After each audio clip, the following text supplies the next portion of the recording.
안녕하세요 여러분. 생생법률쇼 진행을 맡은 임주혜입니다. 법과 가장 친해지는 방법 생생법률쇼.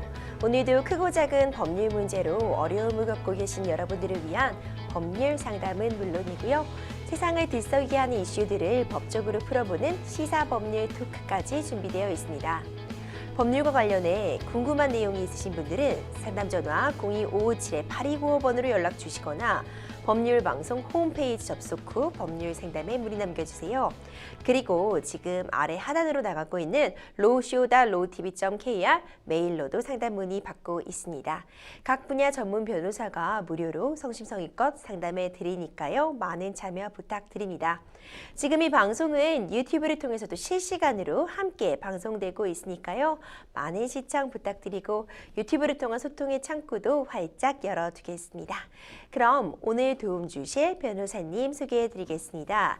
법무법인 리버티 김지진 변호사 자리하셨습니다. 변호사님 어서 오세요. 네, 안녕하세요. 네, 안녕하세요. 김지진 변호사입니다. 네, 변호사님 오늘도 평소처럼 억울하고 답답한 사연 가지신 분들에게 명쾌상쾌 통쾌 유쾌한 상담 부탁드리겠습니다. 그럼 오늘 접수된 상담 내용들 저와 함께 미리 살펴보시죠. 미리 보는 법률 상담입니다. 교수님에게 손해배상 청구하고 싶어요. 진상손님 대처법. 친구가 렌터카 비용을 제게 청구했어요. 사진 출처를 밝혀도 저작권법 위반되나요?까지 오늘도 정말 다양한 분야의 상담들이 접수가 되어 있습니다. 잠시 후 김지진 변호사님과 함께 속 시원한 해결책 찾아보도록 할 테니까요. 시청자 여러분들도 어떤 해결책들이 제시가 될지 많은 기대 부탁드립니다. 자, 그럼 오늘 생생법률쇼 첫 번째 순서 심차게 시작해 보겠습니다. 매일 법과 관련된 상식들에 대해 굵고 짧게 알아보는 시간 준비되어 있습니다. 금요일은 실화를 모티브한 영화를 저희가 한번 파헤쳐 보는데요. 리얼로 영화다 함께합니다. 변호사님 오늘 준비하신 작품 어떤 건가요? 네네. 오늘 작품은 그 실화 사건이 곧 영화인 이제 영화 제목 그 이태원 살인 사건 영화를 좀 준비해봤습니다. 그 줄거리를 조금 설명을 드리려고 하는데요. 이 내용 뭐 이태원 살인 사건 요거 자체 이 사건에 대해서는 너무나 잘 아실 거예요. 이 영화가 이 사건을 모티브로 한 이런 영화인데 이제 국적불명의 영화 간판과 이제 사람들이 뒤섞여 있는 이제 이태원이죠. 이태원의 어느 햄버거 가게에서 끔찍한 살인 사건이 발생합니다. 대학교 휴학생 조중필이 화장실에서 이제 가슴과 목 등 9군데에 칼에 찔려 참혹하게 살해를 당한 건데요. 그 현장에 있던 혼혈인 피어슨과 그 재미교포 알렉스가 이 사건의 목격자이자 유력한 용의자로 이제 지목이 되고요. 또 사건을 담당하게 된 박 검사는 용의자 신문을 하던 중에 미 육군 범죄수사대가 1차 지목한 범인인 피어슨이 오히려 신빙성 있는 증거를 진술하자 이제 갈등을 하게 됩니다. 그 결국에는 이 담당하고 있는 박 검사라는 이 사람이 정황에 따라 알렉스를 범인으로 기소하려 하니까 알렉스의 아버지가 이제 검사 출신 변호사를 고용해 아들의 무죄를 입증하려고 하는 그런 줄거리를 가지고 있는 영화입니다. 이 이태원 살인 사건 사실 너무나도 유명한 사건이라 이 사건 자체에 대해서는 모르시는 분들이 거의 없을 것 같아요. 벌써 26년이나 지난 사건인데요. 그래도 생생한 이태원 살인 사건 어떤 내용인지도 좀 소개 부탁드리겠습니다. 네네. 그 사실관계를 조금 말씀을 드리려고 하는데요. 이 사건은 1997년 4월 3일 밤 10시 정도에 그 서울 용산구 이태원동의 한 햄버거 가게 남자 화장실에서 이제 벌어졌습니다. 당시에 이제 22살 대학생이었던 이제 조 씨는 가게 화장실에서 피를 흘리며 쓰러진 채 발견됐고요.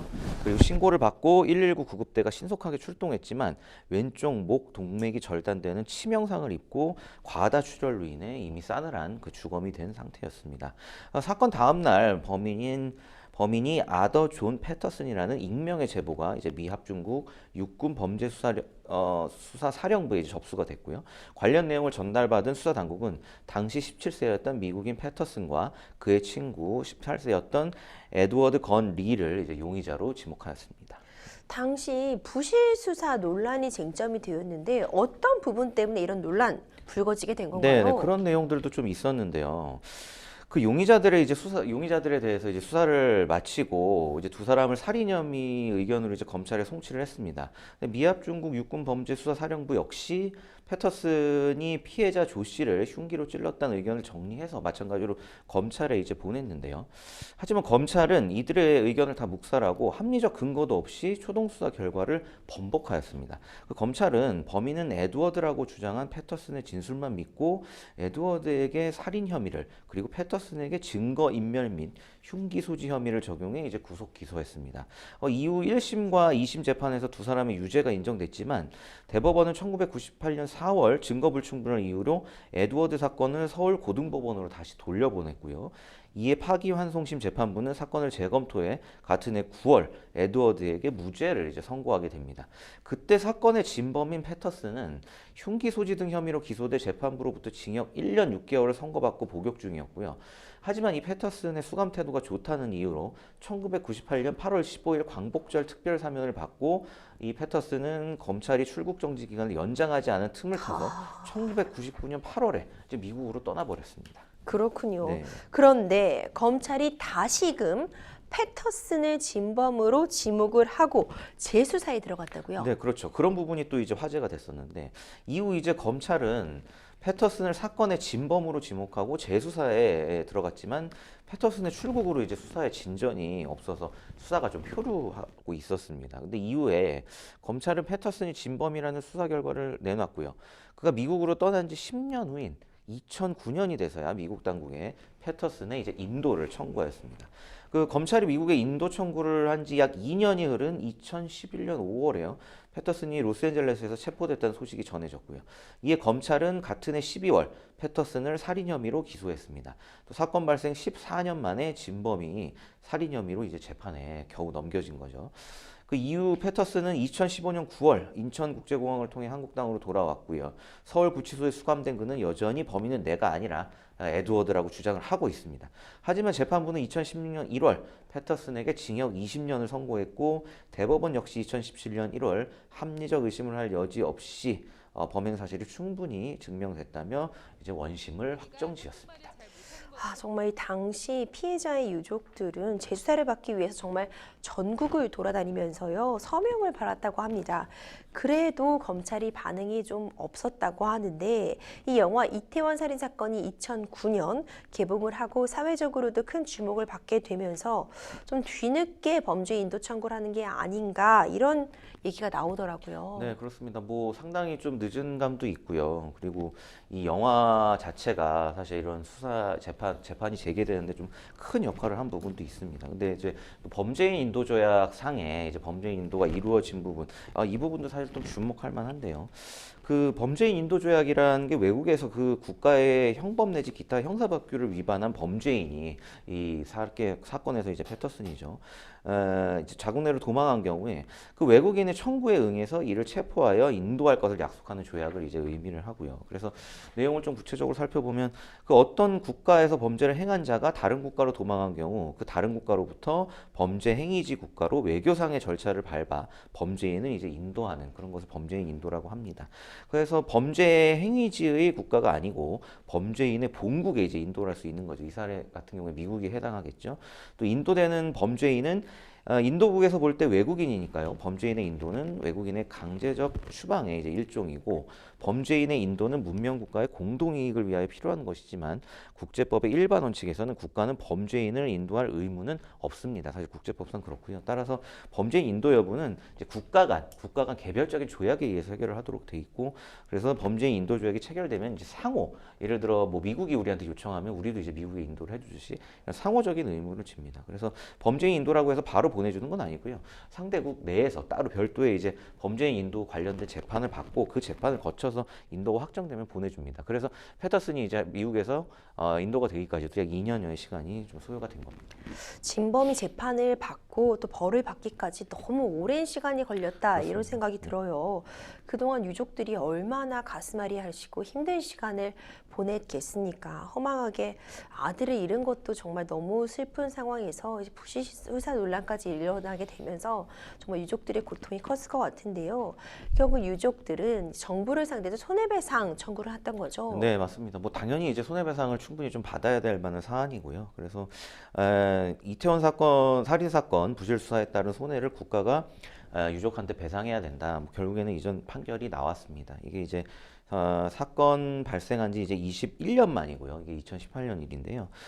당시 좀 내용을 살펴보면 이태원 살인 사건의 피해자 이제 고 조중필 씨의 어머니 이복수 씨에게 1억 5천만 원 등 국가가 조 씨 가족에게 총 3억 6천만 원을 지급하라는 이제 판결인데요.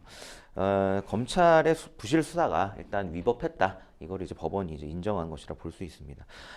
관련 판결문의 재판부는요, 원고, 그러니까 조 씨 가족이죠.에 대한 국가의 책임을 인정한다며 손해배상액은 유족들이 겪었을 어떤 정신적, 육체적, 물질적 피해와 현재 이제 국민소득 수준과 통화 가치의 당시에 비해 변동된 점을 고려했을 때 이 정도, 이 어머니 이 씨가 이제 청구 금액이 5억이었는데요. 이 정도 한 30% 정도가 인정이 됐습니다. 한편 어머니 이복수 씨는 당시 이제 판결 선고 직후에 이제 취재진을 만나서 너무 억울해서 어떻게 해서든 범인을 한국으로 데려오려고 서명을 받으려고 안 가본 데가 없다 이렇게 말씀하시면서 그 중필이 한을 풀어주고 범인들을 처벌받게 하겠다는 생각으로 이 어머님도 직장까지 그만두고 퇴직금도 다 썼는데 사실 좀 배상액이 좀 적은 것 같다 이런 의견도 주셨고, 아울러 또 검사 판사가 이제 정말 똑바로 해서 국민이 힘든 일 당하지 않고 살았으면 좋겠다며 이제 힘없는 사람에게는 이런 일 자체가 아주 큰 바위에 계란 던지는 그런 꼴이니까 너무 좀 힘들다. 이 판결 직후에도 이런 어려움을 좀 호소하신 바가 있습니다. 네, 정말 안타깝습니다. 이 손해배상액이 유족이 생각하기에는 부족한 액수일 수밖에 없을 것 같은데, 일단은 재판부가 검찰의 어떤 부실 수사 부분에 대해서는 인정했다는 그 점이 인상적입니다. 쉽지 않은 판결이었을 것 같은데 변호사님 판결 어떻게 보셨어요?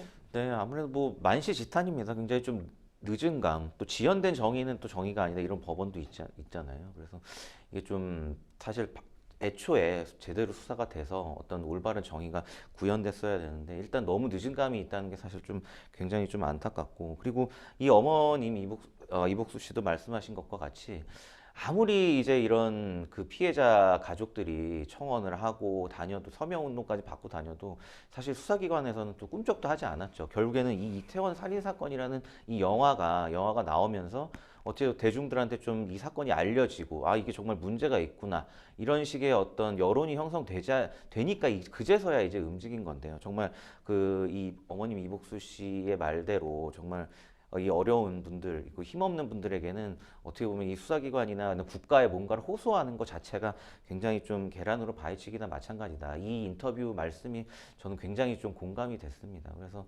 사실 수사 자체가 잘못되면 뭐 형사사건을 뭐 좀 많이 하지만 한 번의 잘못된 수사가 그 피해자뿐만 아니라 그 가족들에게도 정말 큰 상처를 줄 수가 있거든요. 그래서 관련 수사기관들이 이런 부분들을 조금 많이 신경을 쓰셔서 어쨌거나 실체적 진실을 밝히는 게 어떻게 보면 형사 절차에서 최대 원칙이거든요. 그래서 그런 부분을 항상 잊지 마시고 좀 이 실체적 진실 발견에 더욱더 매진해 주셨으면 하는 그런 바람입니다. 네, 정말 우여곡절이 많았던 그런 사건이었습니다. 미진한 수사로 용의자가 도망을 가서 재판 진행이 더디게 되는 이런 일, 앞으로는 절대 없었으면 좋겠습니다. 실화를 모티브한 영화들에 대해서 살펴보는 리얼로 영화다 함께했습니다. 여러분들은 지금 생생법률쇼 함께하고 계십니다. 쉽사리 해결되지 않는 법률 문제를 끌어안고 있다면 지금 생생법률쇼와 함께하시죠. 법률 고민이 해결되는 가장 쉬운 방법을 소개해드릴게요. 첫째, 02-557-8295로 전화를 한다. 둘째, 법률방송 홈페이지에 접속해서 법률상담 게시판에 문의를 남긴다. 셋째, 지금 화면에 나오고 있는 이메일 주소로 사연과 연락처를 보낸다.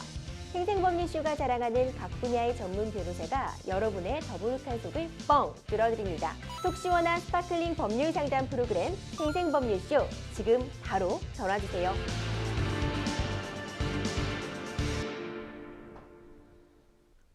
네, 이번 순서는요, 생생법률쇼의 자랑입니다. 성심성의 전화 상담 이어가 보겠습니다. 전화 상담자님과 바로 연결해 보겠습니다. 상담자님 여보세요?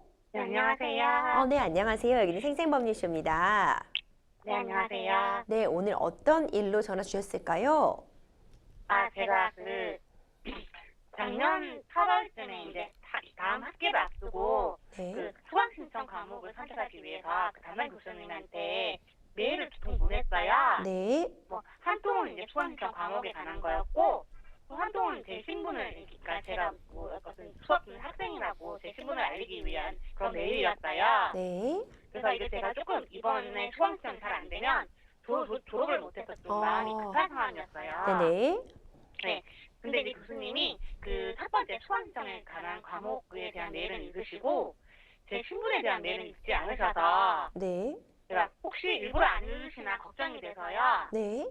학교 게시판에 이제 제가 글을 올렸어요. 네. 근데 교수님이 이제 뭐 그 메일 읽지 않고 계신다라고. 네. 근데 그렇게 제가 올리면 교수님이 좀 빨리 답장을 줄 거라고 생각을 했거든요. 네. 근데 갑자기 교수님이 당장 글을 내리지 않으면 명예훼손으로 저를 이제 고소하겠다고 문자를 네. 보내신 거예요, 저한테. 네. 그래서 뭐 저한테 공개사과도 하라고 하셔서 네. 근데 제가 그 공개사과라는 거를 해본 적도 없고 뭐 어떻게 해야 될지 몰라서 일단 그냥 제가 죄송하다고 계속 말씀드리고 네. 저희 어머님도 이제 찾아와서 저희 어머니도 전화도 하고 문자도 보냈는데 결국엔 저희 뭐 연락처를 차단하셨어요. 네. 그래서 결국엔 저희 고소하셨는데 저희가 뭐 또 이후로 제가 그 학교 게시판에 공개 사과도 올렸어요. 네. 올렸는데도 되게 강경하게 뭐 용서만 못하겠다 그러시더라고요. 네. 어쨌든 그 이후에 이제 결국에는 제가 이제 그 고소권은 이제 무혐의로 이제 이렇게 나왔어요. 네. 나왔고 제가 무혐의 나온 이후에도 어쨌든 이제 사과를 하기 위해서 찾아갔는데 또 찾아오면 또 고소하겠다고 하시더라고요. 네. 그러니까 결론은 제가 그 학기에 어쨌든 복학을 못했어요. 못하고 휴학을 했어요. 휴학을 했고 네네. 제가 이제 1년이 지난 이후에 다시 복학을 해서 지금 이제 수업을 듣고 있기는 한데요. 네네. 아무리 생각해도 그 교수님 이제 비대면 수업이긴 한데 네네. 수업 때마다 그 교수님 얼굴 볼 때마다 제가 너무 스트레스기도 하고 아, 네. 또 그 사건 이후로 제가 정신과에 다니고 있거든요. 네. 그래서 좀 너무 화가 나서 교수님한테 정신적인 손해배상을 좀 진행하고 싶은데 그게 가능할지 해서 연락드렸어요. 아, 네. 우리 상담자님 굉장히 고생이 많으셨을 것 같아요. 그러니까 수강 신청 때문에 그냥 단순히 좀 메일을 확인해달라 이런 취지로 게시판에 글을 올리셨다가 좀 일이 일파만파 커진 상태인데 지금 정신적인 충격 때문에 좀 정상적인 생활이 어려웠던 그런 과정도 겪으셨던 것 같아요. 지금 김지진 변호사님께서 사연 함께 들으셨으니까요. 추가적으로 어떤 법적인 조치들이 가능할지 여부에 대해서 말씀 좀 더 나눠보도록 하겠습니다. 네, 안녕하세요. 김지진 변호사입니다. 네. 안녕하세요. 아, 예, 안녕하세요. 그 내용 잘 들었고요. 이게 사실 뭐 그렇게 막 심각한 사안도 아니었는데 이게 이제 게시판에 올린 내용이 뭐 교수님을 비난하거나 그런 것도 아닌데 이게 너무 극심한 스트레스를 받으신 것 같아서 저도 좀 마음이 그렇고요. 이게 좀 이렇게까지 하셔야 되나 싶기도 하네요. 그래서 조금 설명을 드리면 어쨌든 이제 무혐의를 받으셨다고 하니까 제가 볼 때는 뭐 충분히 그럴 만한 사안인 것 같고 보니까 뭐 게시판에 이게 그러니까 명예훼손이라는 게 이제 구체적으로 성립을 하려면 당연히 뭐 어떤 사실에 적시든 아니면 허위 사실에 적시든 뭐 그 부분이야 뭐 일반적으로 우리가 다 아는 사실이잖아요. 이제 명예훼손이 성립을 하려면 뭔가 어떤 사실을 적시를 하든지 아니면 그 사실과 관련 없거나 아니면 반대되는 그런 허위 사실을 적시를 하든지 사실의 적시가 일단 뭔가 있어야 된다. 그 부분은 이제 너무 당연한데 이제 그것만 갖고는 안 돼요. 그러면 뭐 그게 다 되면 이제 뭐 우리가 1대1로 누구랑 대화하는 거 뭐 이런 것도 다 명예훼손에 해당할 수도 있으니까 단순히 뭐 사실이나 허위 사실 적시하는 것만으로는 처벌하기는 어렵고 오히려 더 중요한 게 이제 특정성하고 이제 공연성이라고 하는데 이제 그 명예훼손의 이제 대상이 되는 예를 들어 뭐 사람이라고 한다면 딱 그 사람 뭐 이름이 꼭 아니라 하더라도 그 사람을 딱 지목할 수 있을 만한 어떤 특징들 이런 것들이 지칭이 돼야 돼요. 그래서 이 내용을 제3자가 모르는 사람이 봤을 때도 이거는 이 누군가 누구를 딱 지목하는 거구나. 그게 꼭 뭐 이름까지 적시 안 되더라도 그런 게 있어야 되고 그리고 적어도 이제 명예훼손이라는 게 성립을 하려면 불특정 다수가 이걸 볼 수 있어야 되거든요. 그러니까 뭐 개인적인 대화나 이런 부분은 성립을 안 하겠죠. 그래서 근데 이 내용 보면 뭐 어쨌든 뭐 게시판이라는 건 불특정 다수도 이 내용을 볼 수 있으니까 뭐 어느 정도 공연성은 있다고 해도 뭐 제가 사전에 좀 내용도 들은 바에 의하면 어쨌든 뭐 교수님의 이름을 뭐 거기다 적시를 한다든지 뭐 교수님을 딱 특정할 수 있는 그런 부분 그런 내용이 요 그 게시물 안에는 없었던 것 같거든요. 맞나요? 그 네, 네, 성함을 그러니까 세 자잖아요, 성함이. 네, 네, 네. 그 중간에 별표하고 앞뒤만 넣긴 했어요. 아, 앞뒤로. 물론 뭐 그 정도면 어느 정도 이제 뭐 사람 이제 성하고 마지막 글자만 넣으셨다는 거 아니에요? 예, 예. 네, 맞아요. 뭐 조금 유출을 할 가능성도 없진 않지만 근데 그 정도 가지고 이제 이름이 뭐 특정 누구가 딱 특정됐다고 보기는 좀 어려운 측면이 있어요. 제가 볼 때는. 그래서 어떤 뭐 물론 무혐의의 법적 판단을 받으셨다고 하니까 그 무혐의 판단 받은 데에는 또 여러 가지 이유가 있을 수가 있거든요. 그럼 꼭 특정이 안 돼서 무혐의일 수도 있고 그럴 수도 있고 이 내용 자체가 뭐 어떤 명예훼손의 어떤 그 사실 적시에 해당하기는 어렵다 뭐 이렇게 판단을 받으셨을 수도 있어서 사실 뭐 판단 이유까지야 뭐 제가 좀 잘 모르겠지만 일단 제가 얼핏 봤을 때는 이 명예훼손이 성립하는데 필요한 어떤 특정성 이런 부분들이 좀 갖춰지지 않았다. 그래서 구속 요건 해당성이 제가 볼 때는 없었다고 보여지고요. 그래서 무혐의를 받으신 것 같고 어떻게 보면 좀 너무나 당연한 거라고 볼 수도 있고요. 왜냐하면 뭐 우리 학교 내에 뭐 자유 게시판이라고 하나요? 뭐 그런 부분에 예를 들어 뭐 학교 관련해서 민원 사항들 이런 부분들을 학생들이 많이 올리잖아요. 그런 부분 그러면 뭐 그런 것까지 뭐 예를 들어 뭐 학생 지원 센터나 아니면 이런 부분 아니면 학생 지원 센터장한테 뭐 이런 걸 해주세요라든지 뭐 그런 걸 올렸다고 해서 우리가 그걸 일일이 다 명예훼손으로 이제 처벌할 수는 없는 거니까요. 그래서 제가 볼 때는 다 상식적인 선에서 판단해 볼 때 이게 이제 명예훼손에 해당하기는 참 어려울 것 같고 그래서 무혐의가 된 것 같아서 너무 다행이고 그래서 뭐 혹시 뭐 그런 생각을 해 보실 수도 있을 것 같아요. 이게 내가 무고죄로 그럼 한번 뭐 다시 형사 고소를 하면 안 될까? 이게 너무 억울하잖아요, 이게.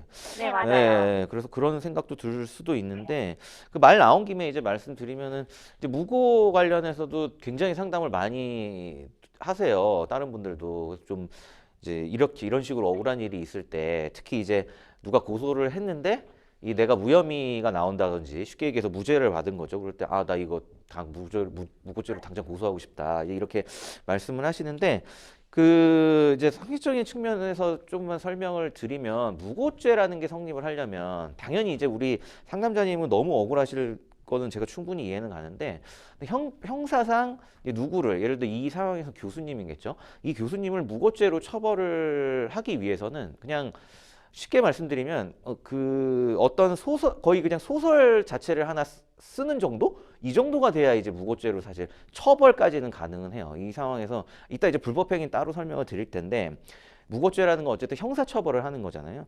그 정도가 되려면 아예 없었던 일, 아예 있지도 않은 거를 하나 그냥 내가 이렇게 소설이나 뭐 하나 시나리오를 쓰듯이 하나 써가지고 예를 들어 누구를 고소를 했어요. 이런 경우 정도는 돼야 이제 성립하는 게 무고죄인데 이 사실관계 보면 어쨌든 명예훼손에 해당하지는 않지만 어떤 게시물을 뭐 게시판에 올린 것 자체는 이제 사실이잖아요. 이거 자체가 없었던 일은 아니잖아요. 그러니까 이 정도 사실관계라면은 명예훼손의 무혐의를 받는 건 당연하지만 또 이거를 또 무고죄로 상대방을 고소해서 처벌받게 하기까지는 조금 어려운 사안이다. 그래서 일단 이 아예 있지도 않은 사건은 아니니까 그래서 무고죄로 처벌을 한다. 이 부분은 조금 어려울 수도 있고 무고죄가 성립을 하려면 아예 없는 일을 지어낼 정도 돼야 된다. 이 정도를 좀 말씀드리고 싶고 이제 제일 중요한 부분은 이제 정신적으로 어떤 피해를 보신 부분 이 부분을 어떻게 하면 내가 좀 손해배상을 받을 수 있을까? 이제 이런 부분이 사실 가장 궁금하실 것 같은데 그건 이제 민사의 영역이거든요. 그 민사의 영역에서는 그걸 이제 뭉뚱그려서 일종의 이제 불법행위라고 지칭을 해요. 불법행위라고 지칭을 하는데 그게 이제 계약상의 어떤 의무 위반하고는 좀 상반되는 어떻게 보면 별도의 개념인데 민사법상에는 그냥 쉽게 얘기해서 그 계약하고 불법행위 이 두 가지가 있다고 보시면 어떻게 보면 좀 간단하거든요. 그러니까 지금 뭐 교수님하고 우리 지금 상담자분이 어떤 계약 관계, 예를 들어 물건을 사는 뭐 매매 계약을 했다든지 아니면 뭐 대여금 계약을 했다든지 이런 법적인 사전에 어떤 권리 의무를 규정해 놓은 그런 관계가 아니잖아요. 그러면은 그럴 경우에는 예를 들어 상대방으로부터 손해를 입었다 그러면 계약상의 책임을 묻거든요. 우리가 예를 들어 임대차 계약서 보면은 뭐 예를 들어 임료를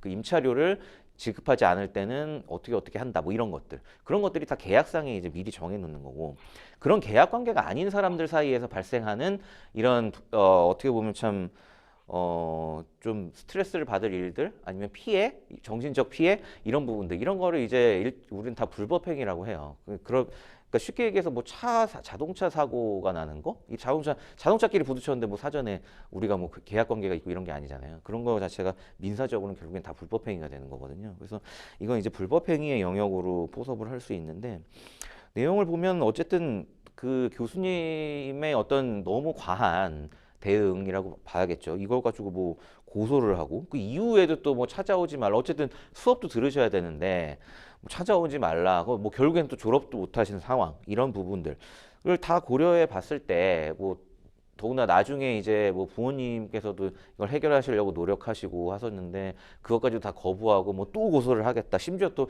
무혐의가 나왔는데도 뭐또 고소를 하겠다. 뭐 이런 식으로 거의 뭐 쉽게 말씀드리면 약간 좀 가스라이팅을 당한 뭐 이렇게도 볼 수 있는 그런 상황이기 때문에 어떤 정신적인 피해를 보신 거는 이제 분명한 것 같아요. 그래서 이거에 대해서는 충분히 그 정신적인 피해 자체가 이제 불법행위니까 그리고 뭐 고의 과실이 있어야 하지만 뭐 당연히 뭐 이 교수님이 하는 행동들은 다 고의로 발생한 일이니까 그 부분은 뭐 크게 문제될 건 없고 결국에는 어떤 불법행위로 인한 손해배상 청구권이 생기는 거는 제가 볼 때는 맞다고 보거든요. 근데 이제 여기서 중요한 거는 그걸 이제 어떻게 입증할 거냐죠. 이거를 그러면 내가 손해배상 받을 권리는 있는데 그 권리를 주장하는 쪽에서 이제 보통 입증을 다 해야 되거든요. 그게 이제 입증 책임인데 제가 볼 때는 여기서 주목한 게 이제 무혐의를 받으셨잖아요. 관련해서. 그러면 이 무혐의를 받았다 하면 경찰에서 이 관련 그 결정문 같은 게 있을 거예요. 이거는 이러하기 때문에. 그러니까 요즘에는 이제 그 검경 수사권 조정 이후에는 불송치 결정서라고 하는데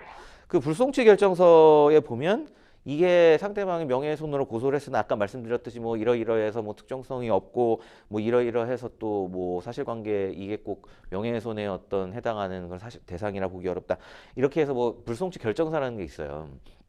그러면은 그거를 일단 아마 받으셨을 건데 안 받으셨다면 별도의 정보공개 청구를 해서 받으시면 그 어떤 고소를 당해서 내가 무혐의를 받았다. 어쨌든 나는 죄가 없다는 거잖아요.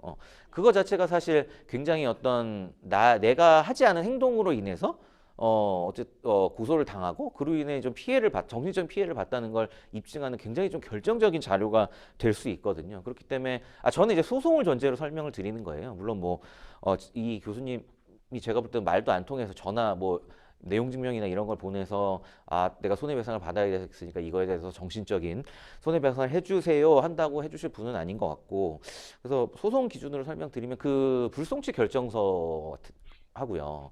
그 부분이 굉장히 중요한 불법행위였던 증거가 될 것 같고 뭐 또 하나는 이제 이런 부분으로 인해서 굉장히 정신적인 피해를 많이 받으셨다. 그러면 요즘에 뭐 진료 기록이나 이런 거를 제출하는 경우도 많아요. 그 진료 기록도 뭐 이 사건이 발생한 시점, 당연히 그래야겠죠. 뭐 이게 막 이 사건이 발생한 시점하고 좀 동떨어져 있거나 그러면 좀 곤란하고 요 시점에 내가 이제 굉장히 심지어 이제 학교를 졸업을 못하게 되셨다 이러면 이거는 보통 심각한 정신적 피해가 아니거든요. 그러니까 이런 부분들 때문에 뭐 정신과 진료 기록 이런 게 있으신지는 모르겠지만 예를 들어 그런 거를 또 첨부하면 좀 상당히 도움이 될 것 같고 또 마지막으로는 예를 들어 뭐 어머님이나 같이 이제 좀 피해를 목격하셨던 이분 어머님도 같이 이 일에 이제 동참하셔서 해결하시려고 한 것 같은데 이런 부분들이 이제 진술 이런 부분들 좀 진술서나 이런 걸 좀 종합하셔가지고 소송을 제기한다면 제가 볼 땐 충분히 위자료를 받을 수 있는 그런 상황이라고 좀 보여집니다. 네. 네, 안나자님, 네, 충분히 답변 되셨을까요? 네네, 저희가 뭐 제가 챙겨야 될 거 이런 것도 다 네. 말씀해 주셔서 잘할 수 있을 것 같아요. 아, 네. 좀 마음 잘 추스리시고요. 졸업도 잘 마치시고 정상적인 생활로 빨리 돌아오실 수 있길 응원하겠습니다. 감사합니다. 감사합니다. 네, 변호사님 여러 가지 사건 정리해 주시면 좋은 말씀 주셨는데요. 마지막으로 상담자님이 알아두면 좋을 만한 그런 법률 팁 짧게 정리 부탁드릴게요. 네네. 일단 뭐 정신적인 위자료를 충분히 청구할 수 있는 상황인 건 맞고, 언제나 이제 소송 기준으로 설명드리면 이제 증거라는 게 필요합니다. 근데 이렇게 피고소인으로 돼서 무죄를 받았을 때, 무혐의를 받았을 때는 항상 그 무죄와 관련된 어떤 경찰의 결정문, 수사기관의 결정문 이런 거를 좀 첨부하시면 굉장히 좀 위자료 판결에 있어서 유력한 증거가 될 수 있으니까요. 이 부분은 꼭 염두에 두시면 좋을 것 같습니다. 네, 잘 좀 해결되시기 바라겠습니다. 계속해서 다음 상담 이어가겠습니다. 법률방송 이메일을 통해 접수된 여러분들의 고민 풀어가 보겠습니다. 23년째 마트를 운영하고 있는데요. 몇 달 전부터 한 손님이 매일같이 특별한 이유도 없이 술을 마시고 마트에 와서 행패를 부립니다. 욕설을 하며 물건을 던지기도 해서 경찰을 부르면 며칠 잠잠하다가 또 와서 행패를 부립니다. 오후 시간에는 남자 직원이 있어 그나마 괜찮지만 아침 시간에는 여자 직원밖에 없어 걱정이 되는데 행패 부리는 손님을 마트에 못 오게 할 방법이 없을까요? 아이고, 손님이 매일 마트에 술을 마시고 와서 행패를 부리신다면 정말 고민 많으실 것 같아요. 일단 뭐 소송이든 뭐 신고든 뭔가 조치 취해야 될 것 같은데요. 그렇죠. 도저히 이거는 이제 영업 그 자체를 좀 할 수 없는 그런 정도의 상황인 것 같거든요. 이렇게 매일 오셔가지고 행패를 부린다. 그러면 이게 뭐 법적으로 뭐 형사 고소를 진행을 하던 아니면 뭐 민사 뭐 접근 금지를 신청을 하던 어쨌든 이게 좀 말로 해결될 상황은 아닌 것 같고 어떤 법적인 조치가 좀 필요한 상황인 것 같습니다. 말씀해 주신 것처럼 고소를 하든 뭐 접근금지 신청을 하든 결국 시일이 소요가 되게 되잖아요. 그렇습니다. 근데 지금 매일 당장 오고 있는데 지금 소송을 진행하든 무엇을 하든 시간이 걸리는데 당장 못 오게 막으려면 다른 방법이 있어야 되지 않을까요?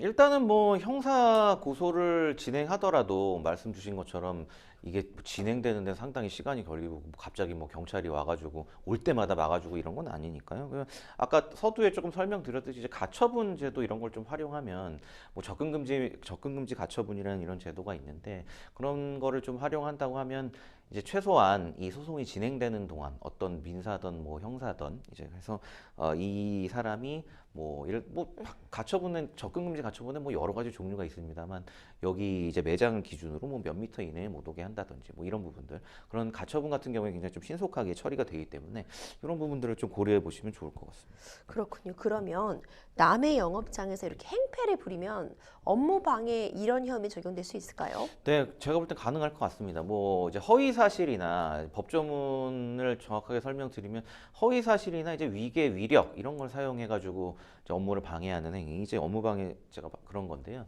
아마 이 경우에는 위력에 해당하지 않을까 싶습니다. 그 위력이라는 게 좀 뭐 이렇게 어려운 단어를 쓰나 하실 수도 있지만 위력이라는 안어에 포함되는 내용들은 굉장히 좀 포괄적입니다. 폭행, 협박 이런 부분들은 당연히 포함이 되고요. 뭐 일체의 어떤 지금 말씀 주신 지금 이 사실관계 내용에 나온 것처럼 소위 뭐 우리가 행패라고 하죠. 예, 그런 부분들 이런 것까지 다 포함하는 게 이제 위력이라는 굉장히 좀 폭넓은 개념이기 때문에 제가 볼 때는 이 사안은 업무방해의 어떤 구속 요건에 있어서 좀 위력의 행사에 충분히 해당할 수 있을 것 같고 당연히 뭐 이 업무에 지금 이 마트 업무에 지장을 주는 거는 명백하니까요. 그래서 업무방해죄가 성립할 가능성도 꽤 높을 것 같습니다. 그러면 변호사님, 직원에게 물건을 던지고 뭐 욕설을 하고 이 부분에 대해서는 어떤 혐의 적용해 볼 수 있을까요? 네, 이것도 이제 별도의 어떤 형사적 평가가 가능할 수도 있는데 뭐 일단 욕설을 한다. 네. 기본적으로 뭐 욕을 한다면 모욕죄에 해당할 그렇죠. 가능성이 굉장히 높고요. 어떤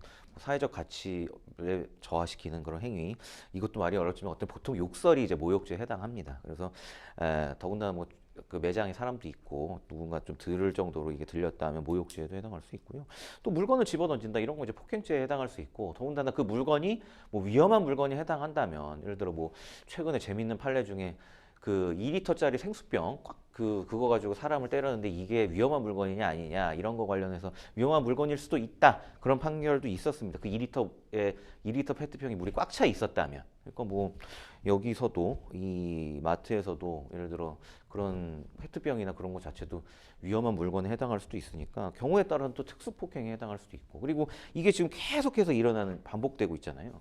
그러면 이게 또 상습 적용될 수도 있는 사안, 그리고 상습이 적용이 안 되더라도 우리가 이제 죄수라고 하죠. 이게 하루에 이제 한 번 일어났다. 그게 이제 한 개의 죄인데, 그러면 이거는 폭행죄만 치더라도 뭐 거의 매일 일어난 걸로 볼 수도 있으니까요. 네. 물건을 집어던지면 이런 것까지 다 한다면 굉장히 좀 중한 죄가 될 수도 있겠죠.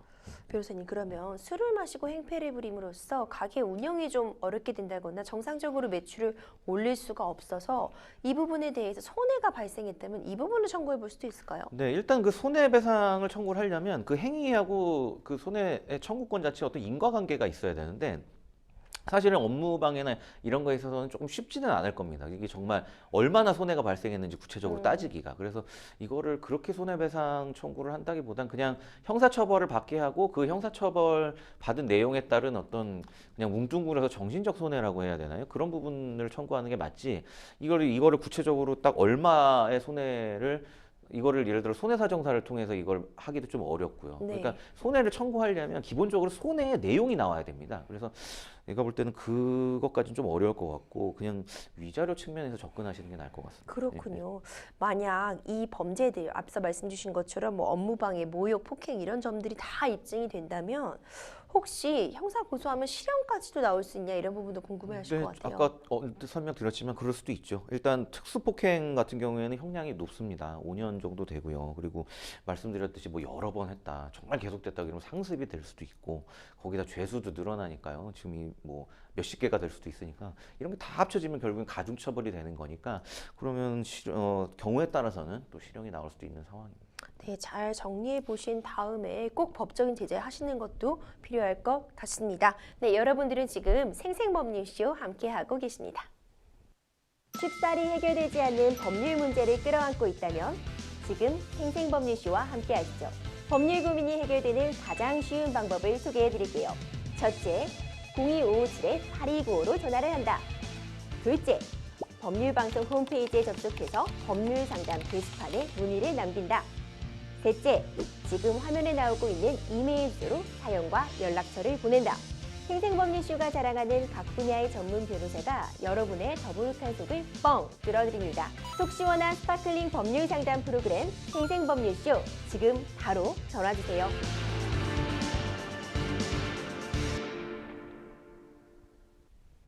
네, 여러분들은 지금 생생법률쇼와 함께하고 계십니다. 이번에는요, 법률방송 홈페이지 통해 접수된 여러분들의 고민을 함께 해결해 보겠습니다. 친구가 하루 정도 렌트할 일이 있다고 부탁하기에 면허증 사진을 보내달라고 해서 보내줬습니다. 그런데 나중에 알고 보니 돈을 지급하지 않은 상태로 한 달 넘도록 차를 빌린 건데요. 친구와 그 렌터카 직원이 아는 사이라서 돈을 나중에 지불하는 것으로 하고 돈을 받지도 않고 렌터카를 빌려준 건데요. 나중에 그 친구한테 돈을 받지 못하니 저에게 전화해 당신 명의로 렌트를 했으니 당신이 렌터카 비용을 지급하지 않으면 저를 상대로 소송을 건다는 겁니다. 제가 사용하지도 않은 렌트비를 제 명의를 빌렸다는 이유로 지불해야 하는 건가요? 그리고 이대로 소송을 당하게 되면 제가 불리할까요? 이런 사연 접수가 되었습니다. 이런 친구는 정말 멀리해야 되죠. 그렇죠. 네. 정말 서로에게 도움이 전혀 안 된 그런 네. 사이였는데 내가 렌트를 한 것도 아닙니다. 하지만 대신 돈을 갚아야 된다, 이런 전화를 받았다면 정말 황당할 것 같은데, 나도 잘 모르게 아니면 별로 죄의식을 갖지 않고 명의를 빌려주고 나서 이렇게 금전 문제로 소송까지 이어지는 경우 있을 수 있을 것 같아요. 네, 그 덜어 있습니다. 뭐 일종의 이제 명의 대여인데, 이제 이 내용도 뭐 살펴보면 결국에는 이 렌트 차량의 어떤 렌트 계약자, 계약 당사자는 결국엔 우리 이제 상담자분이 된 거죠. 이렇게 명의를 빌려주신 건데, 그래서 이런 경우에 이제 실제로 이거를 사용한 그 렌트카를 사용하거나 아니면 뭐 실제로 뭔가 금전적 이득을 본 사람하고는 이제 연락이 안 되거나 보면 끊어지고, 이런 명의 대여자한테 어떻게 보면 뭐 소송을 제기하거나 아니면 청구권을 행사하는 이런 경우가 굉장히 좀 많이 있습니다, 현실로. 평론가님, 변호사님, 그러면 우리 본인이 렌트할 것도 아닌데 명의를 빌려줬다는 이유로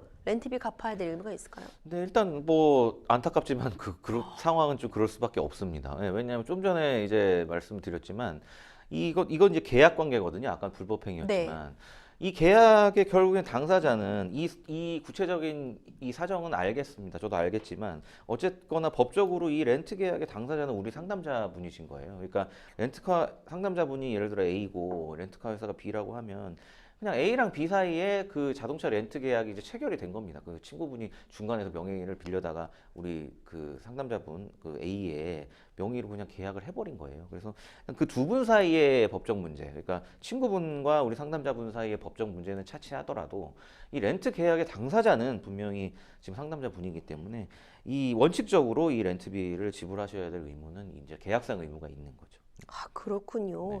그렇다면은 렌트비를 상담자님께서 대신 갚아야 된다면요.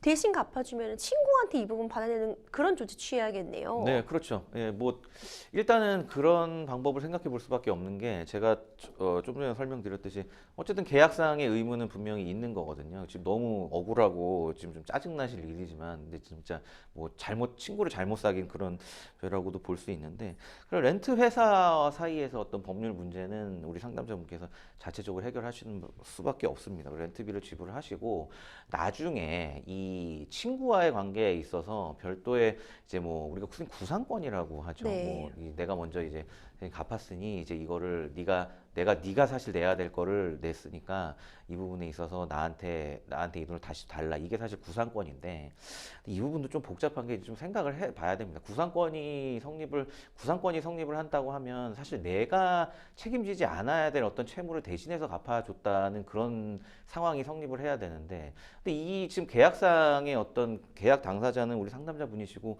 계약상 채무가 있는 건 분명하거든요. 그렇다면 이거를 내가 구상권을 행사하는 게 과연 맞는지 이 부분도 좀 법적으로 면밀한 검토가 필요하고 그렇게 치면 사실 이 친구분과의 관계에 있어서는 굉장히 다양한 법률 관계들을 좀 고려를 해볼 필요가 있습니다. 이게 뭐 명의 도용의 문제도 있고 그렇다면 이 계약 자체가 그럼 제대로 성립을 한 건지 이게 그 명의를 대여해준 행위 이거 자체와 그럼 그 계약 내용이 어떻게 보면 제대로 성립이 된 것인지 이런 부분을까지도 다 좀 고려를 해봐야 되기 때문에 제가 이제 어떻게 보면 명목상의 어떤 사실관계 지금 네. 우리 상담자분하고 렌트카 계약 렌트 회사상의 어떤 명목상 계약 관계만 설명을 드렸지만 사실 따지고 들면 이제 친구분까지 개입을 한다고 하면 굉장히 다양한 법률 관계들이 발생을 하기 때문에 뭐 그냥 상식적인 선에서 그럼 그냥 이거 친구한테 내가 먼저 내고 받으면 되겠다 이렇게까지 생각하시는 건 좋지만 네. 그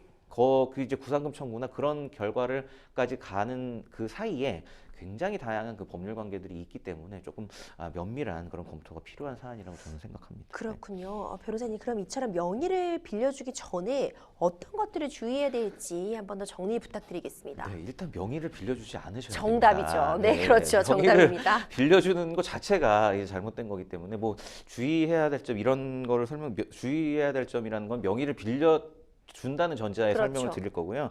절대로 본인의 명의는 이제 누구한테 빌려주시면 안 됩니다. 왜냐하면 아까 설명드렸듯이 그렇게 어쨌든 계약이 성립한다면 그거는 형식적인 어떤 권리관계를 보고 결국 판단을 하기 때문에 일단 절대로 명의를 빌려주시면 안 됩니다. 네, 청자 여러분, 김지진 변호사님께서 다시 한번 강조해 주셨습니다. 명의는 빌려주는 거 아닙니다. 네, 계속해서 다음 상담 이어가 보도록 하겠습니다. 법률방송 이메일을 통해 접수된 여러분들의 고민 하나씩 풀어가 보겠습니다. 블로그를 운영하고 있는데요. 가끔씩 물건 공구도 하고 있어요. 그런데 얼마 전 주전자 공구를 하면서 SNS에 있는 사진을 활용했어요. 인테리어 업체가 올린 공사 전 사진에 제가 판매하려는 주전자가 있더라고요. 사진이 워낙 감각적이어서 꼭 사용하고 싶었고 당연히 출처도 밝혔습니다. 그런데 얼마 뒤에 무단 도용으로 신고됐다고 연락을 받았어요. 출처를 밝혔는데도 저작권법에 어긋나는 걸까요? 반대로 생각해보면 그 인테리어 업체 역시 사진을 찍으면서 주전자 회사의 허락을 받지 않았을 것 같은데 이런 경우 상관없나요? 저는 이제 어떻게 대처해야 할까요? 그렇군요. 사실 요즘 SNS 활동 같은 것도 굉장히 활발하고 온라인상에서 물건 판매하는 일 많으면서요. 이렇게 사진 도용 굉장히 저작권 침해 문제로 떠오르고 있습니다. 네, 맞습니다.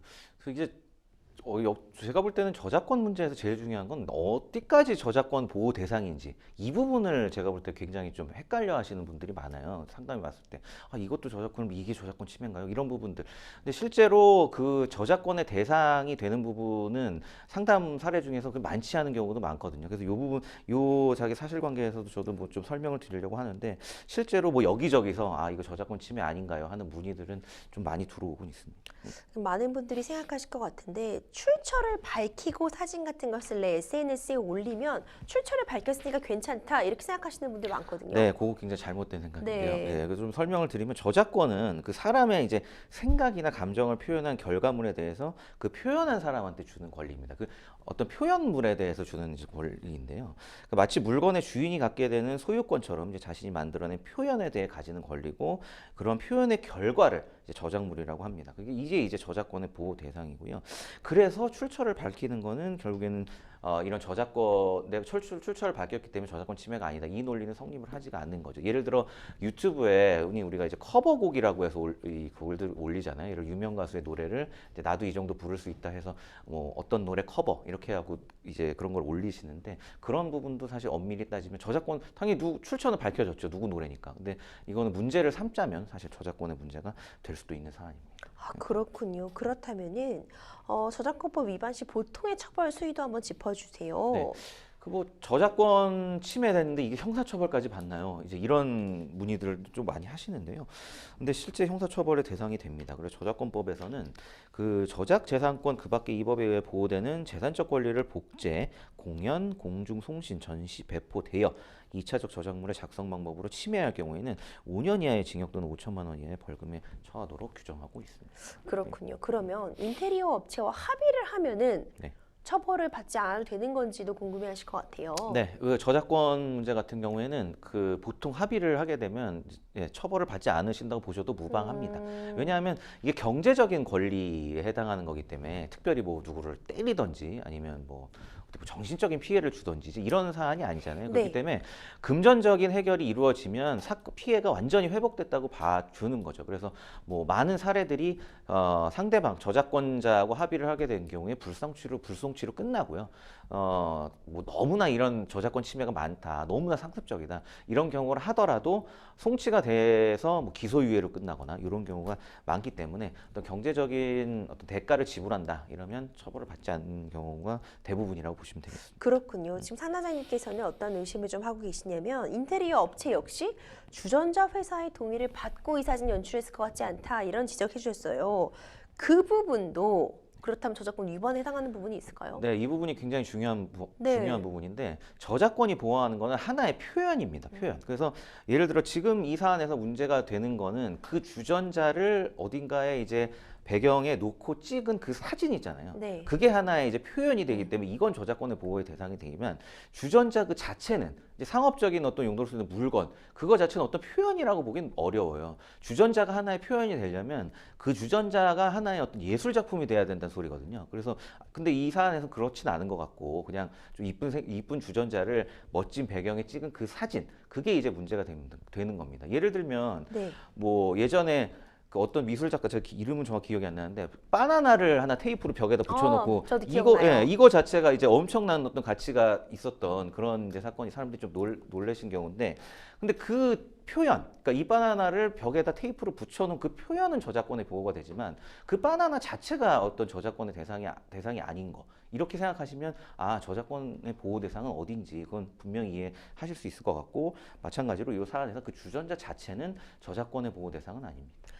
마지막으로 그렇다면 개인 SNS에 사진이나 음악, 동영상 같은 거 업로드할 때 유의할 점 정리 좀 부탁드릴게요. 네, 일단 말씀 아까 드렸듯이 뭐 출처나 뭐 이런 부분들을 언급하거나 한다고 해서 이게 저작권이 해결되는 게 아니고요. 가장 원칙적인 부분은 이 표현을 만든 사람, 그러니까 노래면은 이제 작곡가나 뭐 가수겠죠. 이 사람하고 사전에 이게 양해가 돼야 됩니다. 꼭 금전적인 어떤 양해가 아니라고 하더라도 예를 들어 내가 너무 팬인데 곡으로 친다면 이 곡을 좀 올려도 되겠냐 그래서 동의를 구하든지 최소한 동의도 어떻게 보면 이제 법적인 법률 행위거든요. 꼭 금액이 오고 가지 않더라도 그래서 동의를 구하든지 아니면 말 그대로 어떤 대가를 지불하시고 이런 어떤 저작권 사용료를 제대로 지불하시는 게 제가 볼 때 가장 바람직하고 그게 원칙입니다. 네. 결국 가장 중요한 원칙이죠. 허락을 구하고 써라. 그렇습니다. 네. 그리고 출처를 밝히는 것에서 끝나지 않고 정당한 대가를 지불하고 허락을 구해서 쓰는 것이